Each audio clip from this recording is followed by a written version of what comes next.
And women don't really want practical to settle with. They want practical and exciting. They want everything. What does a woman want? She wants it all. All right. And you know what? I'm not mad at her for it. There's nothing wrong with that. That is the truth.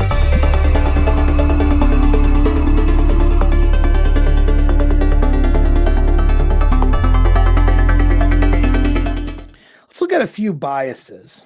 All right. Let's go travel through an example. Okay. Let's look at what the chicks might do. Okay. So chick hooks up with you and you do all the right stuff. You're in my seduction course. You're in my seduction, shameless plug. You're in my seduction mastermind program. And so you get her really excited to be with you in the beginning. All right. Now, nobody is handing somebody a resume of all of their, it's not, you don't hand somebody a Carfax of your life, and they don't hand you that either when you first start seeing them. So you don't see their flaws, they don't see your flaws.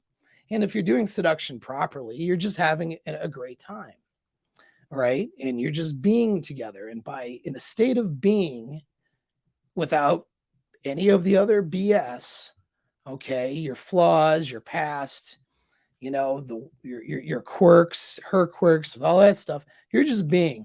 And in the process of being, she is excited and she starts idealizing you, right?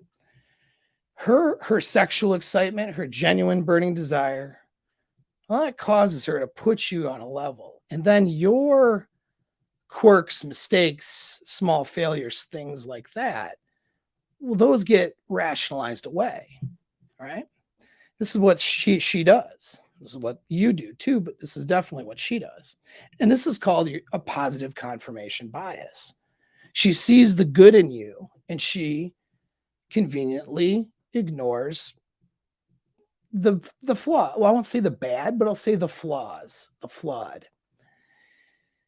If a red flag happens that makes her think that she's in trouble with you, like in other words, there's a danger to her, well, then that may change her bias. But most things aren't that. Most things can be worked with, and most things are quirks or flaws, right?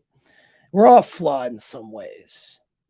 And so she overlooks those. She's not hypercritical about them because she's genuine burning desire for you, assuming that's the case. Now, in transactional beta relationships, she starts off hypercritical. Why does she do that? Because she is weighing out on a pro-con list whether she should be with you or not. It's not based on genuine desire. It's based on basically a Ben Franklin list. Okay. And so that's how transactional relationships work. And then she is going to figure out how she can get the best deal in the transaction with you. It's the lowest form of a relationship. And I don't recommend you get into a relationship like that, even though most men do. And most men have never experienced anything different. I don't recommend you give your commitment away to someone who is looking at a checklist and weighing you as an option based on that list. And you'll be able to tell. She's weighing out, and some women just do this as the default, and that is their bias, their way of operating. They'll ignore or suppress genuine desire in order to push things into transactional. You see this, unfortunately, this is age related too.